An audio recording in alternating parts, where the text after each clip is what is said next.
Can a genuine democracy survive in Mexico? Hello, I'm Steve Forbes, and this is What's Ahead, where you get the insights you need to better navigate these turbulent times. Until the year 2000, Mexico had been a one-party state for 71 years. There were elections, but the results were preordained. The president, who would serve a single 6-year term, would always handpick a successor. The anointed candidate would go through the motions of a campaign, but the lopsided result was never in doubt.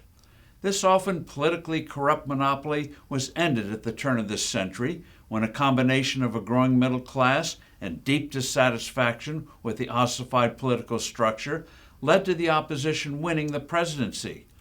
But in an astonishing election held last Sunday, Mexico looks like it voted to go back to a semi-dictatorial one-party system of the past.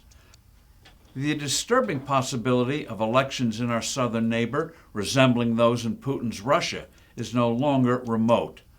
The headlines focus on the fact that the winner of the presidential election, Claudia Sheinbaum, will be Mexico's first female president. She's also Jewish, an astounding happening in a traditional Catholic country. But as in days of old, she was handpicked by the outgoing incumbent, Andres Manuel Lopez Obrador, popularly known as AMLO. The current president has worked assiduously to undermine independent institutions and to stifle genuine political opposition. One critical agency is called the National Electoral Institute, INE. This autonomous body acts as an election referee for campaigns and elections. AMLO thus hates it and wants to emasculate it because he rightly sees it as an obstacle to making his party, called Morena, the monopoly wielder of power and to crush opposition groups. To do so, though, would take a 2/3 vote in Congress to amend the Constitution. But in this recent election, not only did Sheinbaum triumph in a landslide, but also the Morena Party looks like it has won the needed votes in both houses of Congress to change the Constitution. The future of the INE is now grim. It won't be able to halt government moves to suffocate the opposition.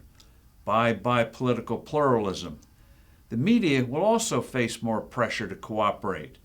That overwhelming congressional majority makes possible AMLO's desired moves to undermine the independence of the judiciary. As AMLO's protege, and knowing he remains a popular power, Sheinbaum appears ready to go along with such anti-democratic measures. Both AMLO and Sheinbaum are believers in a government-dominated economy. They are no fans of free enterprise. They want government control of electricity and telecommunications. In violation of the trade agreement with us in Canada, AMLO wants to shut out private investors in oil exploration and electricity generation. Since the new Congress is inaugurated a month before the new president is, AMLO may even try his dictatorial moves while still in office. Either way, undermining democracy and free markets will undermine Mexico's future. That's also bad news for us.